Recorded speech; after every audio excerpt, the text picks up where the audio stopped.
Simanzi imeendelea kutawala katika eneo la Mabibo jijini Dar es Salaam kufuatia kuuawa kwa mkurugenzi wa kiwanda cha Xingli Jing Company, raia wa China aliyefahamika kwa jina la Bao Zhangji, ndani ya mazingira yanayoendelea kuzua maswali mengi.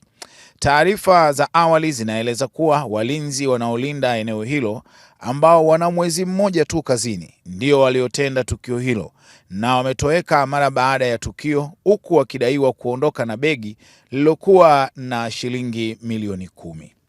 AyoTV tumefika leo na kuzungumza na mdogo wa marehemu ambaye ameeleza kwa kina namna tukio hilo lilivyotokea, pamoja na kutuonesha eneo alilouawa ndugu yake. Hadi sasa hali katika eneo hilo la kiwanda ambapo ndipo alikuwa akiishi mmiliki huyo wa kiwanda inaonekana kuwa ya utulivu, huku ndugu na jamaa wakisubiri mkewe aweze kufika nchini kutoka China, ndipo taratibu nyingine za kuchoma mwili kufanyika na majivu kusafirishwa kwenda China kwa ajili ya mazishi ya mwisho. Jina langu ni Bao Sheng. Kwa Tanzania hapa na Juliana kama Dennis Jerry. Mtu fariki ni ndugu yangu. Unaweza kutuambia ilikuwaje mpaka umauti ukamfika, mpaka kifo kikamfika? Here hapa ndo eneo tukio imetokea. Yani tunaweza kutambua damu hapa na damu nyingi ipo huko. Kwa postmortem ilionyesha hapa itakuwa damu ya miguu, huko itakuwa damu ya kichwani huko.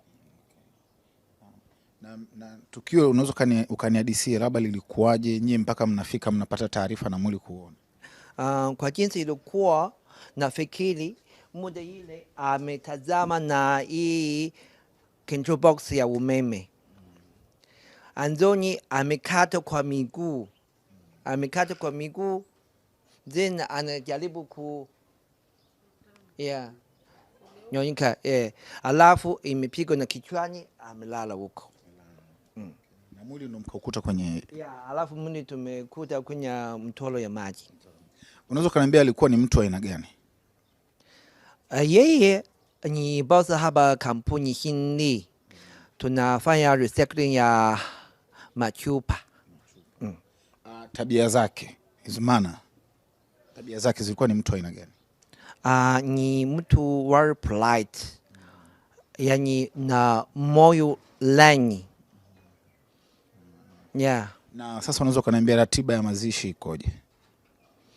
Sasa mke yake na mtoto yake wanakuja leo, watafika kesho. Mnategemea kuzika hapa au mtasafirisha kupeleka China? Tutasafirisha China. AyoTV pia imezungumza na meneja wa kiwanda hicho ambaye yeye sasa anatuhadisia kwa uzuri hali ilivyokuwa. Kwa majina anaitwa Lucas Peter Shayo, ni supervisor wa Xingli Packing Material na pia ni manager wa Xingli Packing Material. Ilifika asubuhi majira ya saa 12 kwenda saa 1. Kuna kijana mmoja anakujaga anawahi asubuhi kwa ajili ya kuandaa mazingira ili watu wakifika kazini waendelee na kazi moja kwa moja, kwa sababu sisi wafanyakazi tunaingia saa 2 ila yeye anaingia saa 12 kwa ajili ya kuandaa mazingira. Kufika hapo kugonga geti, hamna anayefungua. Kagonga hamna funga. Kanipigia mimi simu kaniambia, "Mbona walinzi hafungue mlango?" Mimi nilipomwambia akamwambia, "Gonga tena." Amegonga hamna. Imefika hatua sasa alivyonirudia mara pili kabidi nimpigie mwasibu, si nimwambie una namba ya ule ndugu yake? Akaniambia ninayo. Yeye mwenyewe akampigia kumwambia, babu fungua mlango. Kufungua mlango kweli wafanyakazi nao wameendelea kuingia, muda nao unaenda. Walivyoingia kuangalia walinzi hawapo. Wameenda ndani, bosi hayupo. Tafuta bosi hayupo. Mwasibu akaona imekuwa shida, akaenda kwenda kutoa taarifa. Je, kuna tukio lolote limetokea? Bosi wangu mimi haonekani, walinzi wamekuja huko au bosi wangu yupo huko? Wamesema hamna. Kumekaa, nimefika hii saa 2 kama na dakika 10 nikawa nimesimama pale getini ambao ndo nimeingia sasa na mimi.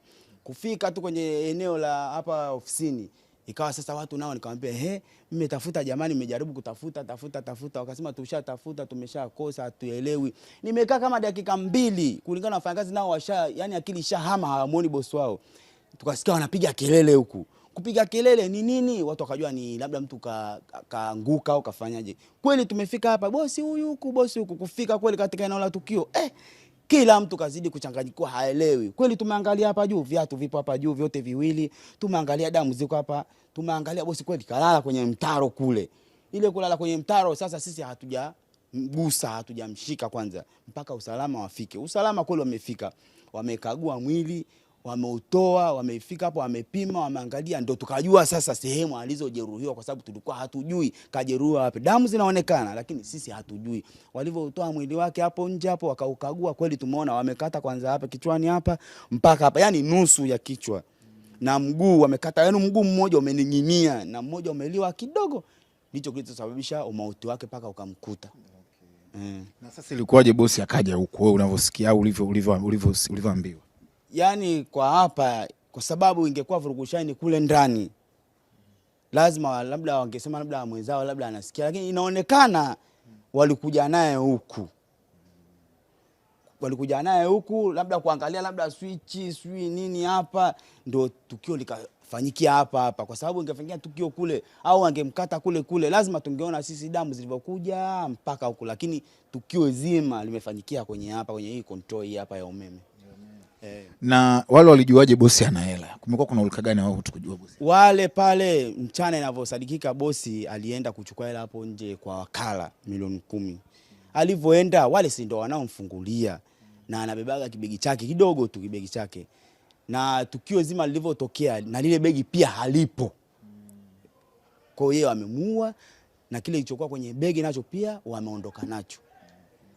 Na hao walinzi walikuwa na muda gani tangia wameanza kazi? Hao walinzi hawana muda mrefu, wana mwezi kama na siku, yani wana mwezi na siku kadhaa. Yani kwamba hawajazoeana hata na wafanyakazi, yani wafanyakazi wao wenyewe yani hatunaga mazoea nao, kwa sababu wao walikuwa hawataki hata mazoea na mtu. Yani wao walikuwa ni watu wa kufanya kazi tu, ni watu wa kazi. Watu wa kazi. Tabia zao zilikuwaje? Kwa muonekano wapole sana, watu wema sana. Kweli kwa muonekano wao, kwa haraka unavyowaona, uwezo ukajua watu wana tabia mbaya au wana tabia nzuri. Kwa ajili ukiangalia hivi unaona ni watu tu wa kawaida, lakini sio watu wa kucheka na watu. Tofauti na hao wengine wote waliopita. Yani wale tofauti sana, wako tofauti, sio watu wa kucheka sana na watu.